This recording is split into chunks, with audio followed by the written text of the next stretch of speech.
welcome to another edition of the Only Playbook. Episode 65, we have a full week of preseason games under our belt. We have preseason week 2 coming up here right around the corner.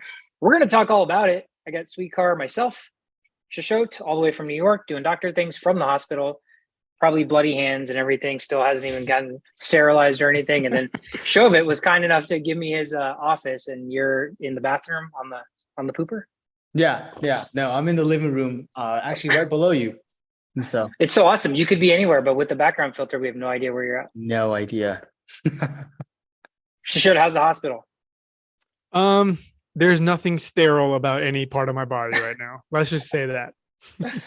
Do you go home and wipe all your laptop and stuff Well, I don't bring anything. I just bring my phone. This is the only day I bring laptops is when I record here moving forward. So yeah, I will be doing that. Everything's going to get wiped. Dude, that's wild. Hopefully we can start to, as we progress the episodes, we can start to utilize some of your hospital tools. I'll take you guys around, meet the cafeteria lady. Let's see what she thinks about Josh Allen versus Patrick Mahomes for MVP candidate.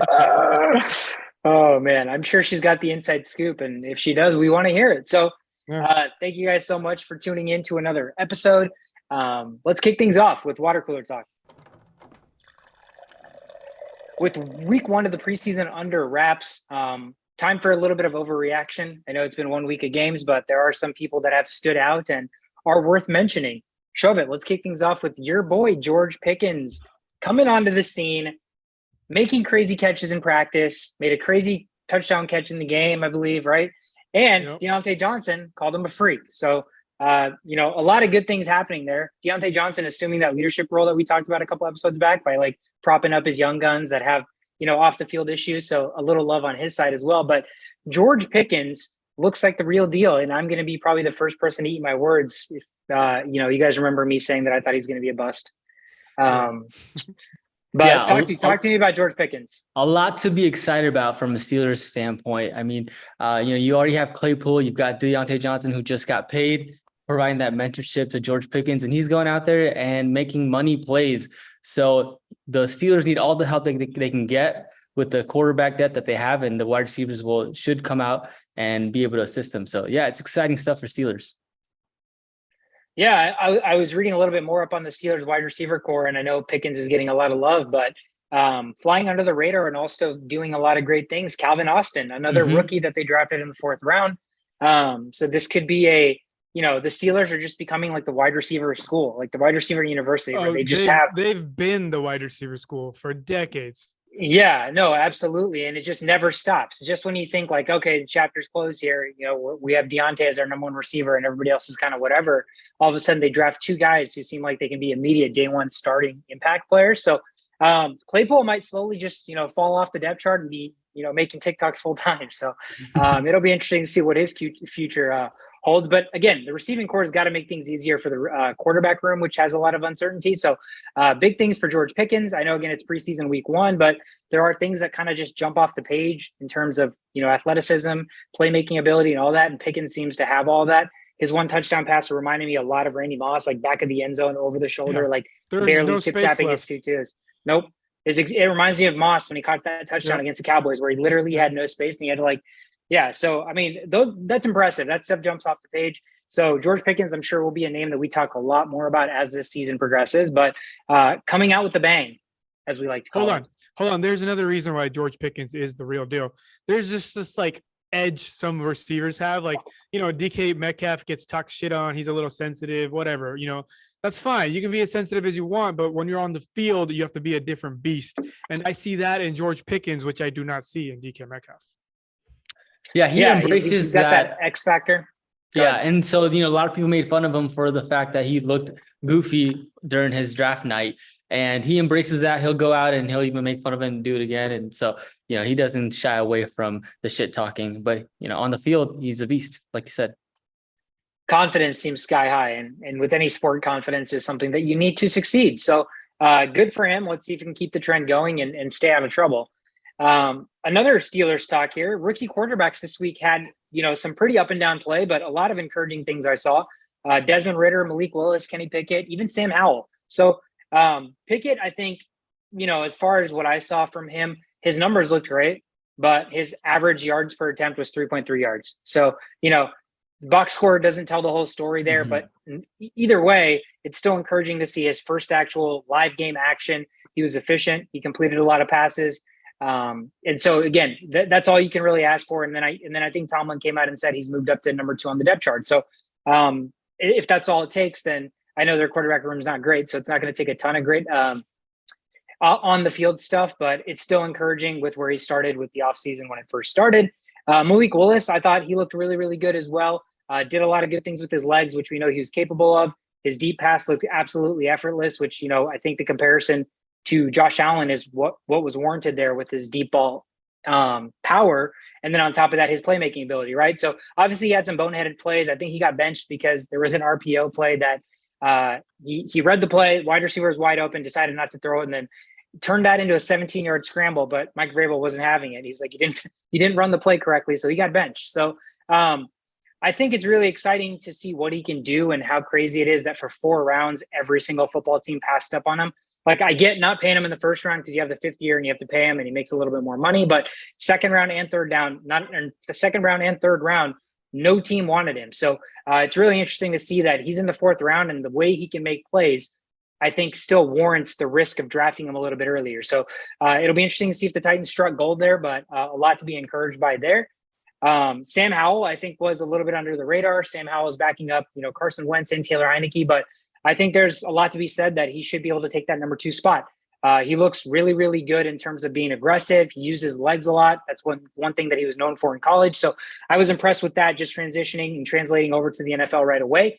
And I don't think he was scared. I mean, he threw a couple of deep balls that were pretty, made a lot of inaccurate throws as well, but that's going to come as far as the growing pains go. But a little bit better than what I expected from Sam Howell. And then last but not least, Desmond Ritter. Desmond Ritter is the one guy that I think has the opportunity to truly be a starter for an extended period of time this season.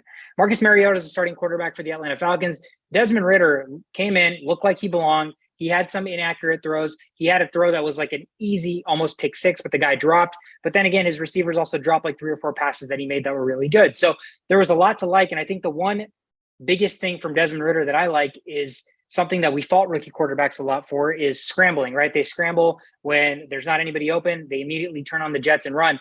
Desmond Ritter, although he's athletic and quick enough, he didn't do a lot of that in college. And so for him to do that right away, his first preseason game, that's an added element that if he can add to his game and actually utilize that and pick his spots, he can be really dangerous. And I think if he can do that, he can basically do everything Marcus Mariota can do, and then some. So, I mean, he's a rookie quarterback. He has more promise. He has more upside. So if he can do everything that Marcus Mariota can do, and then he can be a little bit better and have some more upside, there's really no reason a Falcons team that's not, looking to compete this year shouldn't just throw Ritter in there and let him learn on the fly. So I thought it was a pretty impressive week for a rookie quarterback, especially given how weak this quarterback class was and all the crap that they talked about heading into preseason. But do you guys have any thoughts on any of these quarterbacks? Something you like, disliked? Sounds like you covered all of it. Shove it. Excited about Kenny Pickett and his 3.3 yards per attempt. Yeah, as I was watching that, I was like, he's just going out there to be comfortable. He's not really outshining any of the other quarterbacks, but he got a touchdown and on his drive. So you got to be excited that he's not making boneheaded mistakes. But there's still more games to be played to see if he's going to be really number 2 or not in the depth chart. Yeah, fair enough. Moving right along, another position battle that we talked about, the Houston Texans running back core. Marlon Mack was supposed to be the number 1 running back. They obviously had Rex Burkhead, who was the number 1 running back last year, but they did draft this guy, Damien Pierce. And we talked about it. It seems like it's his job to lose, in the sense that he has a really good opportunity to win the starting running back position. He looked really, really impressive in his 5-6 carries. And so I think that with so much indecision with that offense, with that team as a whole, Davis Mills, a 2nd-year quarterback. Again, when you're turning the page and trying to build towards something, there's no reason to get guys that, pretty much already have showcased what they can do in Marlon Mack and Rex Burkhead. What those guys are, right? So when you have a young quarterback, you have basically young wide receivers, you have an entire young team that you're trying to build and find an identity for. There's no reason, with what we've seen from Damien Pierce in practice, training camp, and now the first preseason game, that he should not be the starter week 1. So that's going to be impressive for fantasy running backs. I think, I don't know exactly where he's going to be slated, but we know we like volume. Volume's the name of the game. So if this trend continues in the next couple of preseason games, there's really no reason to believe that Damien Pierce cannot be the number one running back there. Another position battle, uncertainty in Green Bay about what receivers are going to catch passes from Aaron Rodgers. Is it going to be Alan Lazard? Is it finally his time to shine? Is Randall Cobb, do his legs work well enough to play a full 16, 17 games?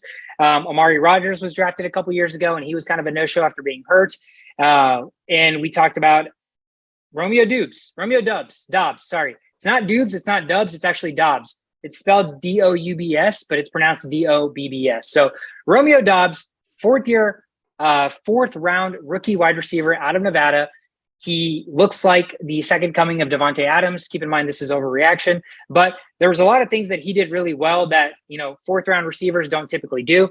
And we know a lot of what Aaron Rodgers and the Packers offense likes to do is timing. Back shoulder throws are all timing. It's all about where Rodgers puts the football and are you going to be there to catch it? So it seemed like a lot of that early chemistry and connection was there. We don't know what Christian Watson's going to look like. He hasn't gotten playing time yet, and he's supposed to be the more highly touted rookie. But Romeo Doubs has an opportunity to step in an uncertain receiving core and make an impact from day one. And Aaron Rodgers probably likes his big frame. He likes his back shoulder playmaking ability. He did drop a really nice 50-yard touchdown pass in practice that was right in his hands. But again, he's a rookie. So I think at this point, Rodgers is going to get what he can take. So impressive to see there. Let's see if a trend continues. Again, it is only 1 week of preseason, but for a fourth round wide receiver, you have to like that. Yeah, they also have Sammy Watkins too. So this receiving core could actually end up being a little bit scarier than we thought in the beginning of the season. If the rookies pan out and then Sammy Watkins is out there, who's a veteran that's done it before. He'll play for 4 games. That's a stretch. Sammy Watkins? If he can stay healthy, sure, right? He can offer some upside, but that's literally what he can't do. He plays 4 games a season, and he actually plays well. He puts up 1 game where you're like, oh my God, Sammy Watkins, we pick him up in fantasy, and then he does nothing. It disappears or gets hurt. First game of the season. Yep. So I'm expecting 150 yards and 2 touchdowns from Sammy Watkins week 1.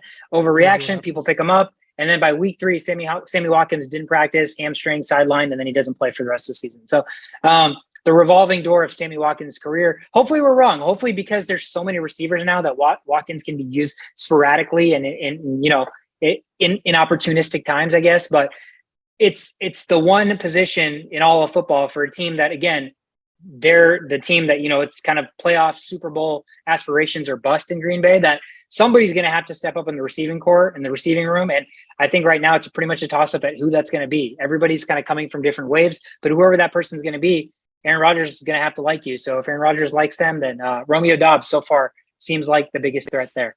Yeah, I mean, I just want to add, the most recent article I saw was that, Aaron Rodgers was praising Sammy Watkins and shitting on his rookie receivers. So, it's Aaron Rodgers. It's like Tom Brady and Julio Jones, Aaron Rodgers and Sammy Watkins. I think that could be a thing. I don't know about fantasy wise, but as far as a team and wide receiver depth, he brings something there. And Aaron Rodgers just met with all the young players earlier today, because yesterday he shat on them to all the reporters. So I think they kind of took that the wrong way, or they were upset or whatever. So he had a team meeting and he sat down all the receivers and told it to their face instead. So we don't know what he said, but I'm sure it's Aaron Rodgers, man. I'm not worried. You guys are wondering who the wide receiver is going to be from a fantasy perspective. That's important. But from an Aaron Rodgers perspective, it's not. It doesn't really matter who's out there. He's going to throw the ball and they're going to catch it. I hope they don't. I hope they suck. I hope Aaron Rodgers basically broke up that wide receiver room because they're all young guys that need confidence. And Aaron Rodgers pretty much has nothing left to prove. And as Vikings fan, there's going to be a year where he's not good. So if it's any year, it's the year that he thinks that talking shit to his rookie receivers, as opposed to being you're going to be fine. Just fucking follow my lead. If that's the way to go, then hopefully there's a lot of fucking non-camaraderie, whatever the opposite of camaraderie is. Hopefully that's what happens. We can only hope. Yeah. Moving on, injury time. The injury bug continues to take effect in the NFL. Zach Wilson, albeit better news. Everybody thought it was a torn ACL. He does have a bone bruise and a torn meniscus. 2 to 4 weeks initially was the diagnosis, but that was when it was just a bone bruise. I think with the torn meniscus, he had surgery yesterday, I believe. So I don't believe he's going to be ready for week 1, but it is encouraging that he's not missing the entire season. Shoshone, as somebody who tore his meniscus. Yeah, mine is way different. There's a lot of different ways you can tear a meniscus. I think he had a meniscus repair. If you repair a meniscus, you're out longer than if you had a meniscectomy. If you remove a part of the meniscus, it's less recovery time. because when you repair, you need it to heal. When you just cut it off, it's already done. Like there's nothing to heal, right? So, and although also news is already out, Joe Flacco is going to be starting week 1. I don't know how official that is, but in my world, it's official. So just prepare for Joe Flacco being week 1 starter. Falcons wide receiver Drake London, another guy who got injured after making 1 catch, 24 yards, looked good, but that's all he saw in terms of action. Another knee injury, but nothing specific in terms of what I read. Arthur Smith did say he's supposed to be ready for week 1. In fact, he went out on a limb and said everybody that's on the injury report is going to be ready for week 1. So I don't know if that's just smoke and mirrors or he's just really that confident in his in the doctors, in the team doctors or whatever. But again, it was encouraging to see Drake London. He looked faster than his speed would indicate. He's a guy that didn't run the 40, and everybody was saying he's going to be like a 4.6 guy, but on the field, he looked faster. So I know it was only 1 play, but nonetheless, maybe that's all you need in preseason. We finally got a Darren Waller diagnosis. It is a hamstring injury, although he did return to practice today. The one thing about hamstrings is they are the naggingest injuries in football, in my opinion, as far as kind of what we see. So even though he's back at practice today, it could be something that maybe he re-aggravates. It could be something that he takes half speed. I don't know if he's going to have to ease his way back in, but as somebody who, is supposed to be top 5 fantasy tight ends and, get drafted in terms of the tight end position, definitely something to watch out for. Yeah. Another thing on that, he's been having a lot of back problems throughout his career, and now his hamstring is bothering him.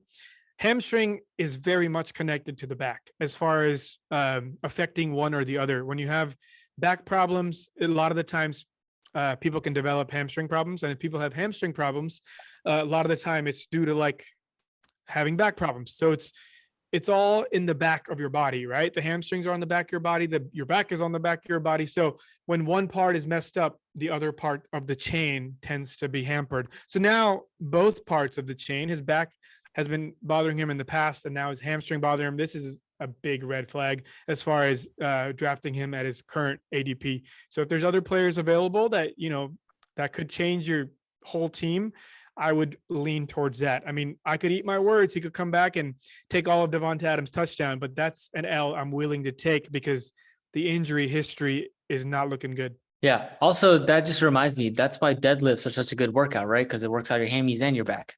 Yeah. Great super power workout. Yeah. Or on the flip side, if you want to do glass half empty, that's a great way to just injure both things at once. So, Another player suffering from a hamstring injury, 49ers running back Elijah Mitchell. No practice for him. Kyle Shanahan said he's not going to play any preseason snaps, but again, expected to be ready for week 1. And I mean, that to me already is a red flag. I think if you look at history in the past, there are players that are too good to play in preseason, which we understand because there's nothing left to prove. But there are players that are injured, but will be ready for week 1. And a lot of times they're not. And a lot of times they're not the same. So I think with Elijah Mitchell, who it's not like he's a proven talent. He had a really good year, and we expected him to be the running back or the starting running back there. But I still think he's a guy that would get carries in the preseason if he was healthy. So the fact that he's not is definitely a red flag. I know they have some backup running backs there that, could do some damage, but Elijah Mitchell was a guy that had a really nice fantasy season for players that picked him up off waivers last year. So either you're going to be drafting some of their running backs in later rounds in drafts, or you're going to end up picking up somebody because the 49ers just kind of churn and burn their running back position. Don't forget, Elijah Mitchell does play for the 49ers. They don't give a who is in that spot. They'll just use running backs. Kyle Shanahan just likes to rotate running backs. That's his thing. So, if you're going to draft Elijah Mitchell, understand that he's very much replaceable. Yeah, absolutely. The Cleveland Browns, things are not getting better for the Cleveland Browns. Deshaun Watson did see the field, but unfortunately, both of Deshaun Watson's starting centers are out for season. Nick Harris injured his knee, out for season. Their rookie center, Dawson Deaton, tore his ACL, and he is out for season. So they are going to be looking at possibly a third string center or big free agent center that's still out there on the market that played for the Browns the last decade. JC Treader is somebody that they could easily now pick up. So it's probably not a good idea, or not a good thing that your top 2 centers are out for season. Center position is something that, needs repetition. You need to build the chemistry with your quarterback in terms of hiking, where you put the football, timing, all that good stuff. And now we're 3 weeks away from, week 1 kickoff. So that doesn't bode well for Jacoby Brissett or, whoever the quarterback's going to be there and the third string center. So if I wanted to bank money, my money's on maybe they try to sign JC Treader again, as he was a Brown for the past decade. But there's obviously a red flag there with injury history and his knees, because he hasn't got a single offer as a free agent, and he was like the top 5 center by PFF over the last decade, every single year. So as a Viking fan who was looking for him to get signed in Minnesota, that's not happening. So that is a name that's out there. The Buccaneers also looking at him maybe with Ryan Jensen going down for the season. But again, really bad story that both of your starting and your backup centers are already out for season for the Cleveland Browns. Let's jump into the rundown. We have another week, slate of games, week 2 of preseason. I don't know how to handle this because in the past you have 4 preseason games. Typically the 3rd preseason game is where the starters play like a half or 3/4 of the game or whatever. We saw some starters play a lot last week. We saw some teams basically not play any starters last week. So if I have to guess, I'm assuming it's going to be flip-flop. The teams that played their starters last week probably don't play them as much this week. And the teams that played nobody last week, maybe, give their starters some time this week. So I think the 3rd preseason game, ideally, most people probably want to sit out their starters so they can get ready in case it's the last preseason game to get hurt. So again, week 2 of preseason, we'll go through the games. Talk to me in terms of kind of what you guys are watching out for. Let's kick things off. Bears versus the Seahawks here in Seattle. The only thing I'm watching here is the Seahawks. We still don't know who the Seahawks quarterback is going to be. Both quarterbacks played decent last week, Drew Lock and Geno Smith. I think it's still going to be a tight battle, and I don't think that's going to be something that gets announced till maybe the Friday before the Sunday for football for the first week.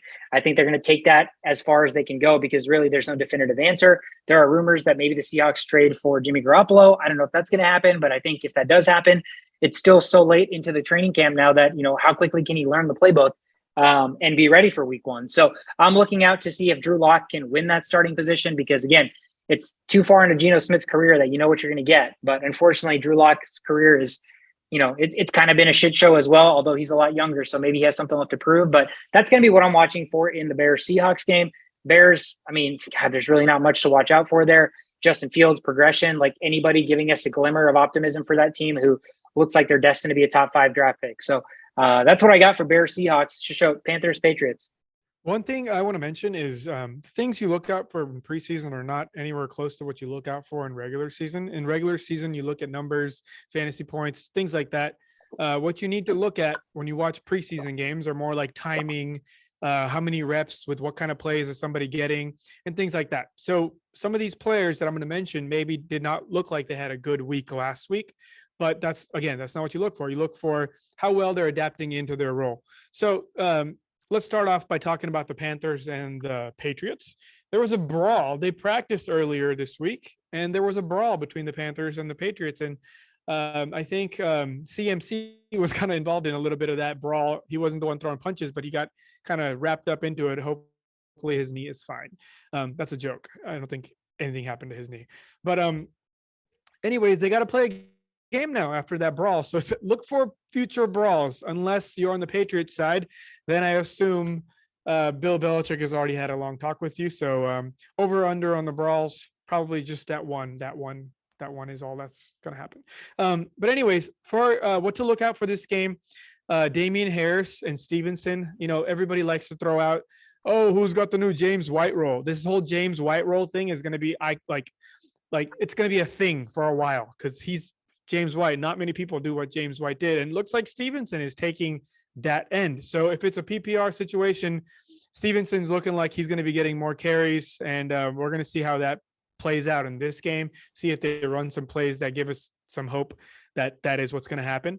But until further notice, Damien Harris is going to be the bell cow for now. And then look at the wide receiver situation for New England. Aguilar versus Christian Wilkerson. Bro, we have 2 starters. If one of them goes down, Aguilar is a starting wide receiver. What the heck? That doesn't bode very well for any type of fantasy for that throwing part of that offense. So kind of look at who's leading them in what, and look at who they like to throw in what situations. That's what I would look out for. And then one last thing is Tuba Hubbard versus Deonta Forman.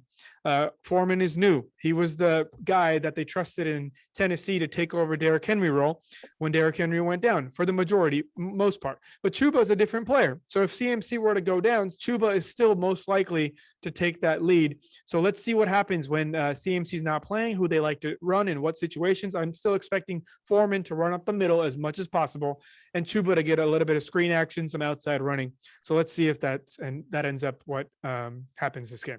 Nice. I'm definitely going to be looking out for the brawl to see if there's another brawl in that game. That's always fun. So the Saints versus the Packers. So the two things. So what I'm looking for from the Packers standpoint is what we talked about, Romeo Dobbs. And so to see, consistency is key. You can go out and get a touchdown game one. Can you continue that? And just a Packers receiver as a whole. And also their quarterback, Love. I don't think that he is doing very well. He threw 3 picks last game, and he doesn't seem like the successor that the Packers hoped that they would find after Rodgers. So maybe he has a bounce back game. He looked good last year in the regular season when Rodgers was down. I forget who that was against. I want to say the 49ers. I don't remember right now. But in preseason, he hasn't been looking good. And then on the Saints side, not much to watch for except for Chris Olave. I want to see what the rave is about this guy. They've been talking a lot as far as training camp goes. Remember this guy? This is the guy I said was Marvin Harrison potentially. And so I want to see how my young Marvin Harrison does against the Packers defense. He's running some good routes. I saw a video today where he basically just put his cornerback in a blender. So that's one thing that we talked about. Olave was the best route runner coming out of the draft. So I think that's already equated to the practice field. And think about it. If you can run good routes, there's really no reason you can't be a successful receiver, right? Unless you just have stone hands. But you would never play receiver in that case. And you would never play receiver or make it this far as a receiver if you had stone hands, right? So the fact that he's like, you don't need top end speed. You don't need to be the athletic freak. Look at DK Metcalf. He's fast as fuck. He's athletic as fuck. But Chris Olave can probably get wide open every single play, whereas DK Metcalf cannot. So it's one of those situations where Jameis Winston is going to be throwing the ball a ton. And if he's looking at quick reads, first reads, who's the guy that's going to get open the quickest? Probably Chris Olave. So he has a really nice opportunity to carve out a pretty important role his rookie season. Texans Rams next on the board. Make this one quick. We already talked about him, Damien Pierce. I want to see more of this guy. This guy intrigues me. This guy seems like he could be, a starting running back in the league for, a couple of years, multiple years. And the Texans obviously don't have a guy that's, that he's really needing to compete with. I think they're going to give him every opportunity possible to win the job. Because again, we already know what Marlon Mack is. You really already know what Rex Burkhead is, right? So I think Damien Pierce is going to be the guy that wins the starting job. I hope that happens. I want that to happen. If that does keep trending that way, expect him to kind of climb up the draft boards and eventually, assume a starting role. The hype is insanely high right now. It's like one of the highest hyped running backs I have seen in a very long time. But just to kind of preface on the whole Marlon Mack thing, he's back from his injury. And before he got injured, he was looking like a really good running back. So I wonder how they're going to use the situation. The preseason talks is Pierce getting a lot of the carries, but there's a perfectly healthy Marlon Mack, and he was pretty dominant when he had the ball. So I'm interested to see how they handle this. So Broncos and Bills is the next game we're going to talk about. One thing I want to mention that we should look out for more is the Broncos defense. The Broncos defense looked studly when they had a good amount of their players playing. A lot of the game was won by the defense. The offense really didn't have to do much. So I think we need to focus more on this and see if they are who I think they are, because if they can solidify this defense like they have their whole, pretty much their existence, then you have a guy named Russell Wilson on the other side, and this is going to be an AFC championship team. So I want to see more of this defense. If they can hold teams in red zone situations, get them out of field goal range, flush to the quarterback, that's what I'm watching for here. And because especially against a team like the Bills. Number 2, Dawson Knox versus OJ Howard and Jameson Crowder. This passing situation is getting very, very diluted. There's a lot of weapons here. And from a fantasy standpoint, it's getting a little confusing outside of Diggs and maybe Isaiah McKenzie. It's getting pretty diluted. And now you're like, shit, I'd be really happy if I'm a Josh Allen owner, but I don't know if I'm be as happy as I thought I would be if I was a Diggs owner, because there's just a lot of weapons now. And I think Dawson Knox and OJ Howard are fighting for that spot. And Jameson Crowder, wherever he is, he demands targets. He's a great, great, great slot receiver. He's always stood out in every shitty team he's played for. He's a very reliable target. So I can't see a world where Josh Allen just doesn't look at him. So I want to see how this plays out. Jameson Crowder is the target of this conversation right now, and I want to see how well he fits into the team. So I'm looking at Jameson Crowder heavily. Another guy, like I said, this offense just gets murkier, more diluted and more diluted. Don't forget, Duke Johnson is their fourth running back now. And Duke Johnson is a great catching running back. So now we're talking about so many weapons. They have their running backs. They don't really have a power guy, but they're using Moss as potential that person. They already have Singletary doing some slicing, dicing. Now they have Little Cooks, and now they have Duke Johnson. This is about as dilute of an offense in the NFL, and I want to see what stands out because we only have one more week after this until fantasy decisions have to be made. So this offense is on priority list of what to watch for right now. Yeah, the Bills are scary, and they've got a lot of debt. I think their over and under for this season is 11.5, which I think they should blow out of the park. I like that over as well. So moving on to Lions versus Colts. So last week when I was watching the Lions game, I was really impressed with Jared Goff, D Swift, and even Jamal Williams out there. Their starters were playing for at least a quarter. So I'm excited to see that offense a little bit more kind of develop. If they start, I don't know if the starters are going to play, but one person that should be on the field for the Lions on the defensive side is Aiden Hutchinson, who did have a tackle for a loss last game. So he looked decent, good enough for a second round pick in the draft last year. So going to be watching more of that from the Lions standpoint. And on the Colts, there's no Jonathan Taylor. What do you watch for? Well, there's another rookie to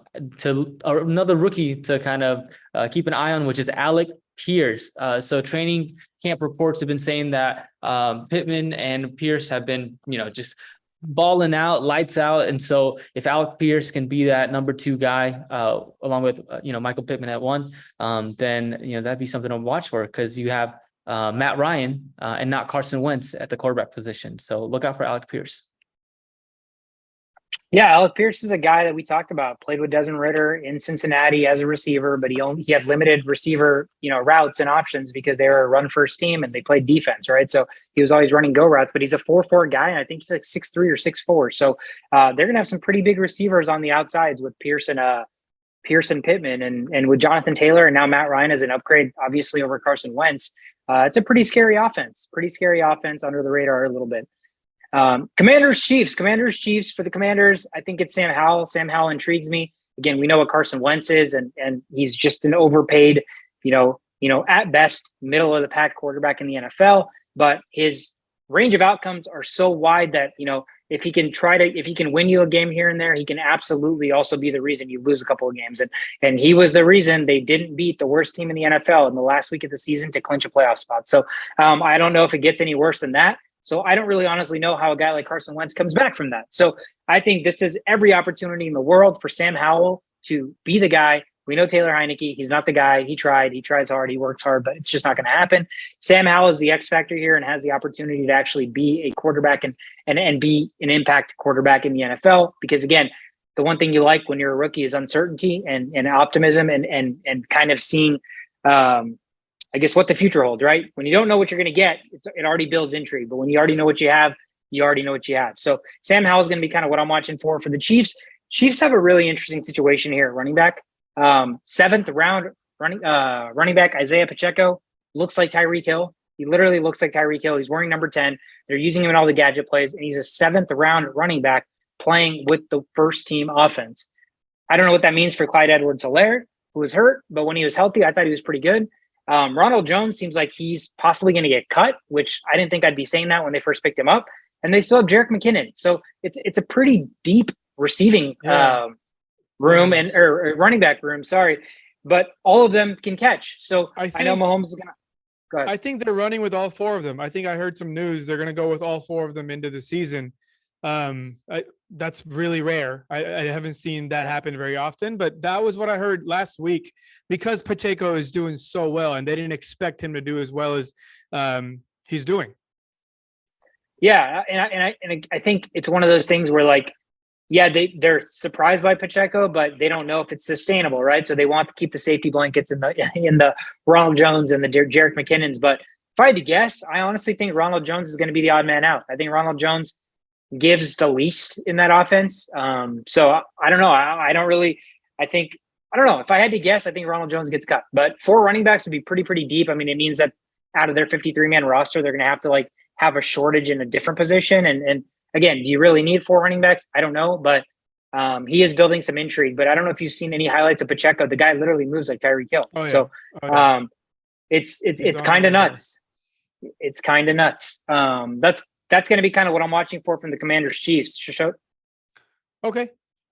So Bucks Titans. We're not going to get to see all the players on the Bucks we want to see, but some of the players that we need to keep a lookout for is the running back situation. I'm also very running back heavy in this conversation because my focus is fantasy football now. And last week I talked a lot about offensive linemen and defensive linemen, but things are kind of changing and we're getting a lot of updates on the running back situation, and that's the most important situation in football.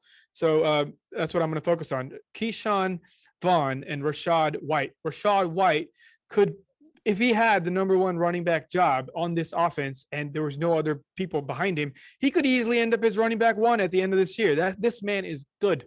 However, Keyshawn Vaughan has been there last year. He's skilled. He's got the offensive playbook down. He's going to get a lot of those Ronald Jones type carries for the Buccaneers. So we really got to dilute this down or, clear this up.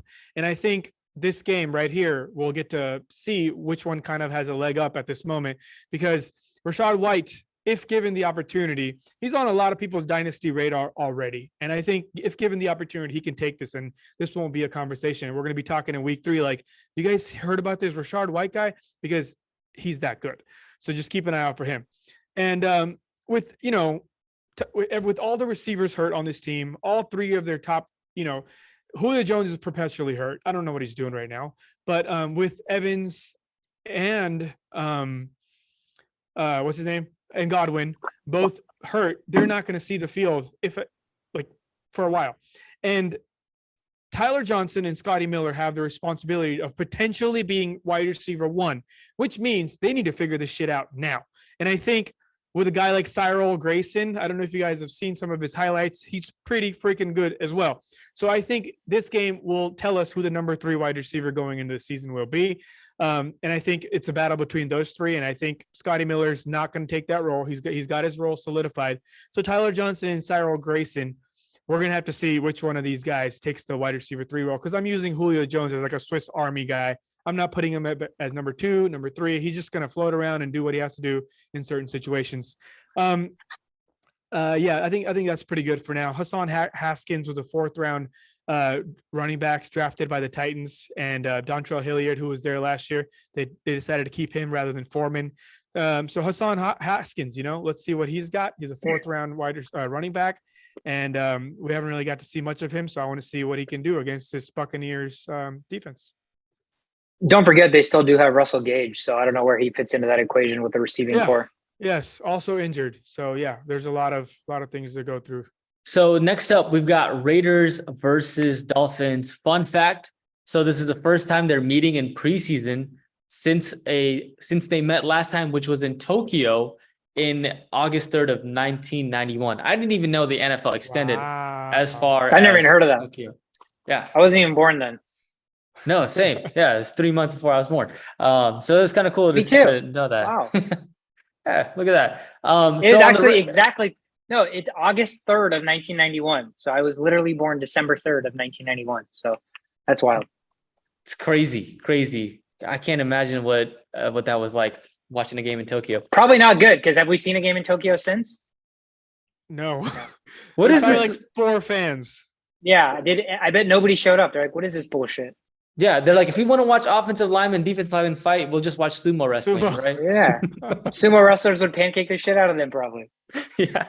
It was a fun, interesting thing I found out. But on the Raiders side, I really liked how Josh Jacobs was utilized last game, how the running game kind of evolved. So I just want to see more of that, see if they can if they're going to go down that directions. They do have Devontae Adams, they have Hunter Renfrow, but I think that this may be a balanced team, and they're sort of the schematics of the preseason, how they will. What kind of plays they will call. That's what I'm looking at, specifically on the running game. And also, backup to Derek Carr is up for grabs. You have Jarrett Stidham or Nick Mullins for the number 2 job. Not probably any fantasy, it doesn't matter for fantasy, but just if you're a Raiders fan and you're curious to who's going to be number 2, Garrett Stidham versus Nick Mullins, I'll be looking out for that. And then on the other side, Dolphins. So there's this big running back battle that's going on. You've got Myles Gaskins, you've got Sony Michel, you've got Chase Edmonds, you have Raheem Mostert. So those are all guys that have been in the field and started games. It's probably, my guess is Myles Gaskin, but we've seen all that we can from Myles Gaskin as well. So, we'll see. We'll see who the leading running back is, and we'll find out, we'll find out at the end of the preseason who starts for this team. I have a hunch. Go ahead. Raheem Mostert's probably going to take that role, and then the other ones are going to be used as like gadget players, which they literally are. Sony Michel, not so much. He's more of a pound it guy, but I think he's going to take a back seat. This is all speculation, right? But, having the coach who just saw Raheem Mostert play and he knows his ins and outs, I assume he's going to start him. And he's also the fastest running back in Madden, if I'm correct. 95 speed. It's probably he was the fastest last time I checked, unless something has happened since then. But that bodes well for this running offense. I like to go outside. And I think Sony Michel is going to ground and pound, and then Edmonds and Gaskin, they're really good at what they do, which is small people stuff. What do you think? Yeah, if I have to guess, Mostert gets first and second down, and Edmonds gets a third, and everybody else is just kind of there and used sporadically. I think Edmonds was so productive last year for fantasy and for the Cardinals. Even though James Conner had such a great year with the rushing touchdowns, Edmonds caught a lot of passes, and Gaskin was there last year. Gaskin was there for like a whole couple of seasons. Not used. They used Salvin Ahmed. So when you get outused by Salvin Ahmed, I just don't really have a lot of hope for you. And Sony Michel's the guy, right? Like Sony Michel's the kind of guy that, like, if your starting running back goes down and Michel's coming out, you're pretty happy. You're like, oh, this is our backup. Like, we're pretty good about this. But he's not flashy. He's not going to do anything to wow you. Like you said, Mostert's speed makes him a first and second down guy, and I think Edmonds' catching ability makes him a third down guy. And fun fact, Sony Michel, Todd Gurley, and Nick Chubb were on the same team, same Georgia team. And Sony Michel got a lot of those carries. So maybe he still got in him. I don't know. He was probably an early bloomer, whereas the other guys were late bloomers. Yeah. He's probably still got some goal line touches. Other guys are just blooming 24/7. Yeah. That takes us to the 49ers Vikings. They have a joint practice this week, and they are going to play football. I am looking out for one thing on the Vikings side. I think we talked a little bit about this, but it's going to be important to establish a backup quarterback. And obviously not for fantasy purposes, but Kirk Cousins already got COVID like a week ago. He's back in practice. COVID's still COVID. So when you got COVID, you can't play. And if Kirk Cousins, he's as durable as it comes from like injuries, but you can't really get away from COVID. It seems like it's still here. And so if we're a team that's looking to compete, if we think this is our year, if we think, we can make a big splash, we're returning a lot of our players, new coaching, all this, we can't afford to have a backup quarterback that is absolutely incompetent. And right now we have 2 backup quarterbacks. And in my opinion, both of them are not going to be, shouldn't be in the NFL, or they won't be in the NFL for, longer than 5 years. Sean Mannion absolutely should not be. He should already have been a coach. Like, he is really, really bad. Kellen Mond, sorry, anybody who loves A&M. He was a 4-year starter at A&M. Yeah, he looked good in college, but he looked good in college the same way that a lot of quarterbacks in college can look good. His good in college does not, to me, translate to good in the NFL. He's absolutely so slow with his reading progressions. His throwing motion is absolutely like wacky. The only thing that I think he can do well is he's got a good enough like strong arm and he's athletic, but I just don't think he's sustainable for a quarterback. And if Kirk Cousins was hurt or gets COVID, I have literally zero hope that we would win a football game with Kellen Mond or Sean Mannion. So I'm looking to see if one of those guys can prove me wrong. If there's going to be a guy that proves me wrong, it's Kellen Mond. If not, are the Vikings going to have to pick up a backup quarterback before the beginning of the season because they really think this is the year? So you need to prepare for all outcomes. And again, with COVID, even if Kirk misses 1 or 2 games, if he misses the last game of the season, which the Vikings seem to always play the last game of the season to mean something, whether it's to make the playoffs or to not, we're going to need a quarterback that's competent. I'm not going to have another Joe Webb backup quarterback season. I'm not going to have another Sean Mannion playing backup. Like, I'm not going to cannot have quarterbacks that are backups that get thrown in that literally don't deserve to be in the NFL. So meanwhile, while Aaron Rodgers is out here talking shit about his wide receivers, our guy, Kirk Cousins, is out here getting his antibodies up right now when it doesn't matter. So when he potentially does get exposed to COVID during the season, he'll only be out for like a day or two. So I see what you're doing, bro. Playing checkers is not your thing. Big brain moves. Get more plexiglass, Kirk. Just get more plexiglass. Cures all. Yeah, I don't know about that part. Talk to us, Shisho. Okay, Steelers, Jaguars. Okay. I love to watch young quarterbacks that just came out of college and we have high hopes for. Pickett falls under that category. However, they played him in the second half last week, which doesn't really give him much to work with. You're working with backups, right? You're working with third stringers. That proves nothing. Like he could have gotten 5 touchdowns, would have meant nothing. He could have thrown 5 picks, would have been really bad. So he didn't really have much to going for him. So I want to see him in the first half of the game. I want to see more more plays when they matter. And take deeper shots. Like you said, Sweetheart, like what, 3.7? What was the average depth of target? 3.3. 3.3. That's insane. Like you have a young quarterback who you want to see what he can do. You don't make him throw checkdowns unless he wanted to throw those checkdowns. So 2 things for him. We need earlier gameplay to evaluate better, and we need deeper throws to evaluate deep accuracy. Because as a Steeler, as a person who's watched a lot of Steeler wide receivers develop over time, they're big on these deep throws. Outside of this whole DJ thing, before that, there was no small ball. It was all deep bombs and big plays, and we're not going to get to see that if we see a 3.4 or 3.3 depth of target or whatever. So we need Pickett early in the game, and we need deep bombs early in the game. O-line still struggling for the Steelers. We need to see that get picked up because it's week 2 of preseason. Season's coming around. You got big people playing against you in the AFC. A lot of good defensive ends coming your way. O-line needs to step it up. I don't know what happened over the offseason, but that first game did not show much improvement. And then on the Jaguars side, Travis Etienne has officially taken the RB1 role as far as the depth chart on ESPN goes. So show me more. What are you going to do with that role? Not sure when we're going to get to see much of him, but I don't want to see these useless running backs that, potentially could come in if there's injuries running the special plays. Like, use these outside runs for people that matter. So that's one thing I got out of the first round of the Jaguars games. They're kind of revealing what they want to do, and they're doing it with the players that aren't supposed to be running those plays. So I want to see more of players that matter play. And another thing, the tight end situation. Dan Arnold did pretty freaking well covering for whoever was out. He was coming in and he was actually fantasy relevant for a couple of games last year. But he's third behind Ingram and Chris Manhertz. So Jaguars, figure out your tight end situation. You have 2 games to do this. Trust me when I say this, Ingram is not going to get a resurrection. He might get you 7 touchdowns, but there's going to be 8 drops, and they're going to be crucial. So I'm really hoping the Jaguars focus more on these other 2 tight ends, and we've kind of seen what Ingram's has to offer. What more can you learn besides catching ability, which, Sweetheart, like you said, you kind of have to know this shit before you come into the NFL, and he hasn't proven that. So let's try to not throw touchdowns to Ingram. Let's try to throw touchdowns to other players to see what they have. You know who Evan Ingram should be hanging out with? Like who, not to get him better, but somebody who's exactly like him. Evan Ingram's best friend, you know who it is? Eric Ebron.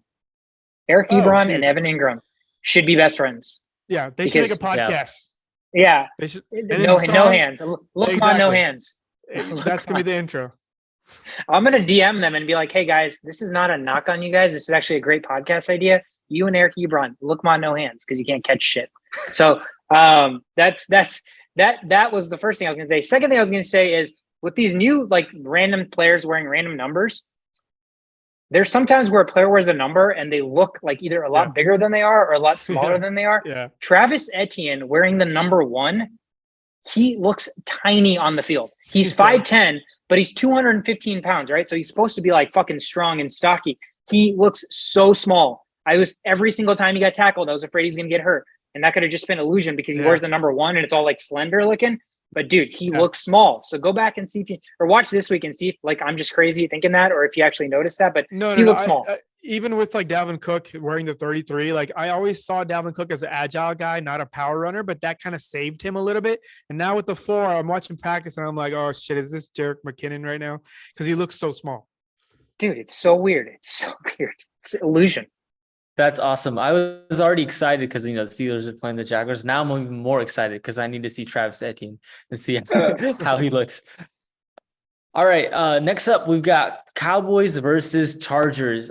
So the Cowboys, man, they look like a complete mess. Last game, they had 17 penalties, throughout the whole game. That's terrible. Preseason game, you got to step up. So I'm looking for them to, work on that, or else that's going to be a problem in during the regular season. And then also they have a big issue with not having depth in the wide receiver position. So you got CD Lamb, obviously you've got a tight end that's up and coming right now, but outside of that, you really don't. James Washington is hurt, Gallup is hurt. So which receiver is going to step up in absence of those guys is what I'm looking for, and see if I can find someone there to root for on the Cowboys side. Chargers, I don't even think they're playing any of their starters. I don't know what they're doing. They're just chilling until the regular season starts, and they're going to just kick it off. So not really much to look for on the Chargers side for me. Maybe their running back, Isaiah Spiller, I believe his name, like A&M guy. Yep. He had a lot of carries last game, so maybe they'll continue that.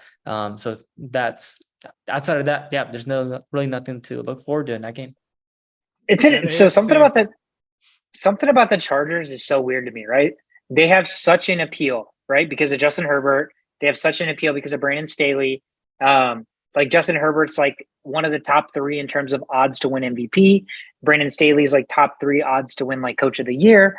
PFF has Mike Williams, or Fantasy Footballers has Mike Williams as their like top 10 receiver. So there's a lot of like optimism surrounding a team that literally didn't even make the playoffs last year. So like, it's almost like it's, how you talked about Damien Pierce getting so much hype. It's almost like every single part of the Chargers we talk about the Chargers like they're like literally they've been in like the playoffs for 5 years in a row. Like they're guaranteed to be in the playoffs, like probably going to win Super Bowl, and yet they have proved nothing. So it is kind of crazy, the perception of the LA Chargers, which I'm kind of on that hype, right? Like I'm like, oh my God, I can't wait to watch some Charger games because they're just so exciting, but they've actually not really proven anything.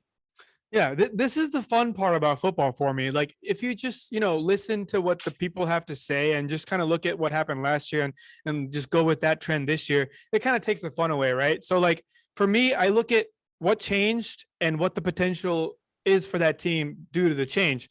So, you can call me crazy, but I have the Chargers going to the AFC Championship game against the Dolphins. So like those two teams, as bad as they were last year or the mistakes they made, I think the changes both of those teams made were the 2 biggest changes any team made in the whole NFL outside of the Jets, but Jets get a little pass for just being the Jets. So yeah, that's the appeal for me. That's why I love this sport, is like the potential of the shittiness to become something great. It's just like, it's so easy to latch onto that. And I think that's what happened, especially after the Chargers defense now has Joey Bosa and Khalil Mack, and in the backfield, they have JC Jackson and what's the safety's name? Oh my God.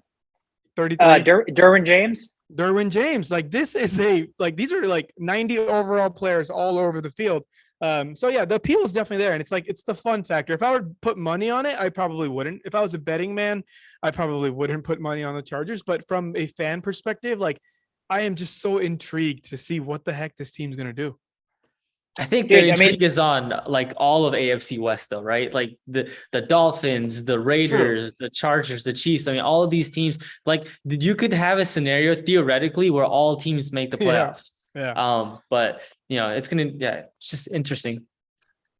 If anything, put money on the Chargers because that's not far-fetched, but save your money on the Dolphins because with Tua as their quarterback, bro, they're just not going to get there. They could be so fucking good, but Tua is going to be the reason. I just don't see a situation where Tua has to do too much, but we'll see what the defense can do. The defense is still not as top notch to beat, but I'm just a big Mike Shanahan guy. I've been telling you guys this for like years now, and I see him in our new Kyle Shanahan guy. Yeah. Yeah, well, same thing, I guess. Yeah, same thing. In the Same grand thing, scheme of things. So yeah, like dude. like Same that, genes. that offense is just like the way to play football. It is the only way to play football in my mind. So it's like really easy to just latch onto another Kyle Shanahan. Just like this is the only way to listen to a podcast, but listen to the Only Playbook. It's fucking crazy. Pun God.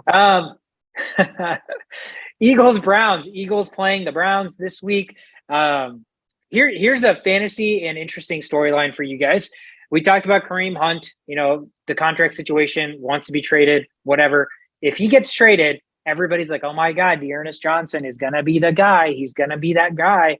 But not so fast, Dearness Johnson. We have a guy by the name of Jerome Ford. Jerome Ford, this 5th round rookie drafted this year.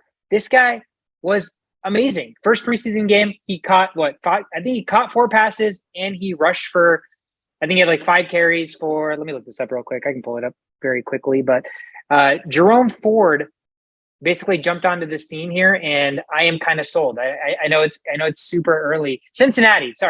No wonder. Cincinnati. So he played with Desmond Ritter. He played with Alec Pierce. I have like some weird affection to that team because I watched him a lot. I watched him a lot in college, but dude, this guy looked good. He caught passes, and that's what you're looking for, right? If they're so gung-ho on Nick Chubb not being the 3rd down back, which still, to me, to this day, doesn't really make a lot of sense unless he's dropping a lot of passes in practice that we don't get to see. But if Dearness Johnson was supposed to just slide right in, because when he got the start, when he was the backup, he looked good. He didn't look that good. And Jerome Ford looked really, really good. So there is an opportunity for somebody to fill in as the Kareem Hunt guy. And I know everybody wants to just pencil in Dearness Johnson, but I think Jerome Ford is going to have something to say about that. Yeah, and then don't forget, this offensive line is kind of in shambles at this point. So who we think that offensive line is not who they are currently. Yep. Okay. Bengals and Giants. I talked about the Bengals last week. I talked about a guy named Jackson Carman, who is the weakest link, but he's not getting goodbye because he's still on that roster. The coach has been just hyping him up, and then the fans, all the Cincinnati fans, ask any Cincinnati fan, they hate him, and he sucks, and he's the reason there's a barrier. This line has improved so much, but he's just terrible. He's a terrible left guard and a terrible O-line. He played so bad last week after I said how bad he is, and I'm like, oh my God, did I just curse this man? But he played terrible. He was getting ran over by like second strings. So again, watch out for this, because there needs to be a change. If the Bengals want to be Super Bowl champions, they cannot have a hole in the middle of the offense. At least improve a little bit, and he is not the answer. A lot of the starters are sitting apparently for this game for the Bengals. The Bengals are not going to be playing all their superstars. They've already said that. So the Giants got to win. So for my this week, easy dub choice, let's go with the Giants over the Bengals. I just had to throw that in there. Also, for my what to look out for this game, Wandel Robinson, dude, this man is the truth. And he's going to be great. I just hope the injury bug doesn't get him for the style of play he has. It's very much I can do everything kind of a player, and he's looked fantastic so far. And I wouldn't even be surprised if he ends up somehow taking over the wide receiver 1 role by like week 4. I know Kadarius Toney and those other guys are still there, but there's injury history there, and Wandel is coming out fresh, and he's looking really freaking good. And with Saquon's emergence, apparently getting full load starting week 1, so that changes draft order. Eckler goes down because of Spiller, and now Saquon's climbing back up to where Saquon usually has been. So a lot of things are shifting around. Wandel Robinson is one of those that are jumping up really, really, really quickly on fantasy radars. Fun fact about Wandel. You know where he went to college? Tell us. Cincinnati? Nope. Surprise! So he was born and raised in Kentucky. So everybody thought he was going to go to Kentucky, right? That was the obvious choice. He decided not to go to Kentucky, and he came to Nebraska. What happened? He came to Nebraska, was completely underutilized, entered the transfer portal, transferred back to Kentucky, and now he's basically going to be a star in the NFL. So if you're going to be if you're a receiver, or if you're any kind of skill position, maybe not named a running back, don't go to Nebraska because your career is going to die. And then the second thing I was going to say real quickly. So you were saying you like the Bengals or the Giants to win this game. So I looked up the line real quick. Giants are 5.5 point favorites. So money line is minus 250. They're pretty heavily favored. Would you take them minus 5.5? Yeah. The Bengals. the Bengals. I think I went against the Bengals last week too, against Arizona, right? They're just so bad. Like they're so bad without their starters. They're not the same team, and they like to run the ball a lot. They don't throw the ball when it's not like Burrow time. I don't know. I want to say yes because they're sitting all their starters, and the Giants are still trying to figure out their team. And I think the Giants are going to play this game to win the game. So I'll take it. I like it. Nice. You would think that the Bengals focus more on their offensive line, given that they're in AFC North, and like how the defensive line of every other team in the AFC North is pretty stellar. They did though. They did add some offense. They added like 2 new offensive or 3 new offensive linemen or something crazy like that. I guess you just can't fill all the holes at once. Fill all the holes. Yeah. Or they're not playing. Maybe they're just playing all their backups. I don't know. True. So the last game, actually, no, not last game. Next game we have on board is the Ravens versus the Cardinals. So the Ravens are actually on a streak right now, 21 games won in the preseason, which is a record, longest in the NFL. So I wonder if the Cardinals are going to come in and be like, no, we need to work hard to stop that preseason record. But on the Ravens side, I really liked Isaiah Likely last game. So I it's probably because I was watching the Ravens broadcast and they wouldn't stop talking about this guy. And he had 4 catches for 44 yards, not that great, but he had stellar looking catches. So he's a tight end. If they can utilize him with Mark Andrews and they like to run, a lot of running plays with 2 tight end formation, this could be something to look out for as far as the Ravens team goes. And then the other thing that I liked from the Ravens last game was the utilization of Mike Davis. So J.K. Dobbins is still hurt. So Mike Davis versus Gus Edwards, who's going to be that number 2 guy? Mike Davis looked good. And it's about consistency. Will he still be able to perform well next game? That's what I'm going to be looking out for. And then on the Cardinals side of things, the number 2 running back there, who is it going to be? Benjamin or Darrell Williams? Number 1 is James Conner, but if James Conner's out, who's going to take that number 2 role? I'm going to be looking out for those 2 players.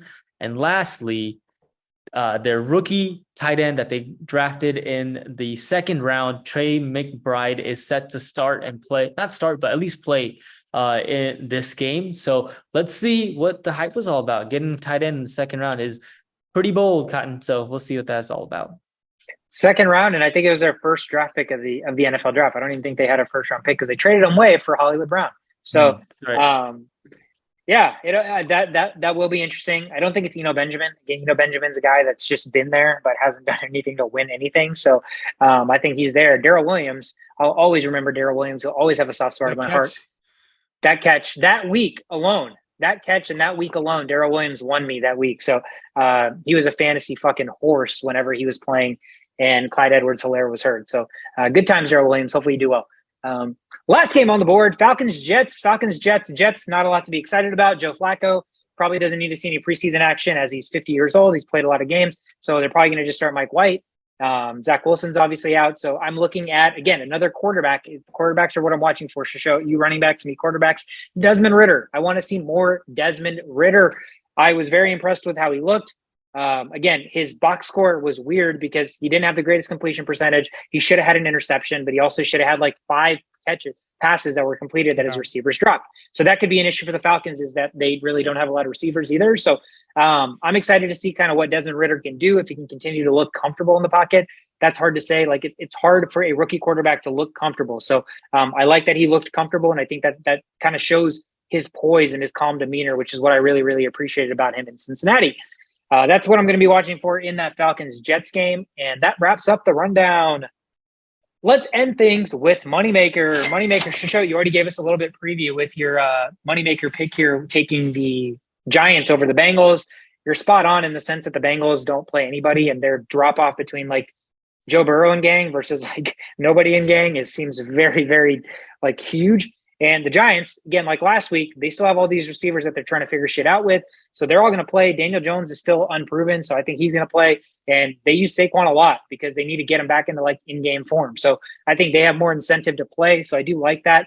Shisho, you picked the Cardinals money line last week, and they were plus 115. So they were actually underdogs to the Bengals last week, and they won 36-23. So absolute demolishment. I took the Rams Chargers over as my moneymaker last week, over 30 points. Final score was 29-22, so 51 points. So if you wanted sweat-free winners, me and Show gave you 2 of them last week. So as funny enough, I told you guys, the one thing I saw about betting lines was that Vegas thought the over-unders in preseason were like obnoxiously low. What happened? The over hit in 13 out of 16 games last week. So there was obviously an adjustment and a correction in Vegas. So a lot of the over-unders are hovering more towards the upper 30s and lower 40s. But this week, I'm actually looking at a team here. The 49ers and Vikings are playing this week. You guys already heard about my expressed dissatisfaction in the Vikings backup quarterback situation. Yet the Vikings are 5.5-point favorites. And this makes absolutely no sense to me. So give me the 49ers, the points, plus 5.5 here. They are on the road. But again, they have much more to play for. The Vikings literally will not play Dalvin Cook. They will not play Justin Jefferson. Kirk Cousins won't play. They won't play Adam Thielen. So if I'm going to have to bet against Kellen Mond and Sean Mannion for 60 minutes, sign me up. And I'm given 5.5 points. Sign me up every day, all day long. 5.5 points for the 49ers is my moneymaker for the week. Anything else? That's it. That's all I got. Do you guys have anything else? I'm just really sad about this Spiller situation because it really fucks up my running back rankings. But I guess, can't have them all. I was hoping for an Eckler year, but now there's going to be a lot of Spillerage. Yeah, a lot of Spiller action is kind of what the rumblings are. And I think, think about it this way. Eckler's touchdowns last year, absolutely unsustainable, right? I think he had 20 touchdowns last year. So that's not sustainable. He's so good that they have no reason to really use him as much as they did, because now they have somebody who is like the opposite of what he is, kind of be that bruiser. And they were always searching for that with like Justin Jackson and Joshua Kelly. But now they finally have a guy that can be that. So it's almost a win-win for the team, but it absolutely hurts fantasy value for sure. And apparently Kelly is doing really, really well in training camp. Also, I wanted to mention this. Whenever you hear, like a third round running back running with the first team reps, do not take that seriously ever, because that just means the first round, the first team guy got a break. And then they tend to amplify those news. I see that happening a lot because, I hear Keen Wangu getting reps with the first team. I'm like, bruh, come on. Also, don't forget to mention Tai Chandler. That dude was a stud last game, an A+ rating. He had a kick return that went so far, broken tackles. Those jukes were insane. I'm like, bro, can we just get rid of these other running backs and just use this guy? Because that was pretty impressive. There's a pretty stacked depth with the Vikings running backs as well, right? Obviously, you got Dalvin Cook. Madison is in the last year of his contract, and I mean, I'm not going to lie, he's probably the least sexy one out of all of them now. So, which is crazy. I wouldn't be surprised if somehow either he's cut, and if he's not cut, maybe he gets traded. He's expendable, because Kene Wangu is like that gadget type guy, right? Because he's fast, he's incredibly quick. But the one thing is this regime didn't draft him. But Tai Chandler is almost Kene Wangu, but this regime drafted him. So I'd be hard pressed to think that he's going to get cut. And I know Dalvin Cook has 2 years left on his contract, maybe 1 year left on his contract. So they are going to be looking at life after Dalvin, because usually running backs don't get a second or third contract. So, I think, I know that fucking shelf life of running backs, man. It's like you can have a running back be like your favorite player, and pretty much in 5 years, he's going to be obsolete. So that is a good point. Tai Chandler, definitely something to watch out for. He was very, very exciting. I just don't think he's going to be fantasy relevant, but I do think him and Kene Wangu are going to push the envelope for either a surprise roster cut in Alexander Madison, or again, Alexander Madison gets traded because the Vikings desperately need a backup center. So that's something that I've read a lot about, but it will be interesting to see. Week 2 of preseason is going to kick off tomorrow night on Thursday. Thank you guys so much for tuning in. If you're watching on YouTube, you can listen to us on any platform that you can get your podcast at. Follow us on Instagram at The Only Playbook, TikTok at The Only Playbook, and Twitter at Only Playbook. Thank you guys so much. We'll see you next time.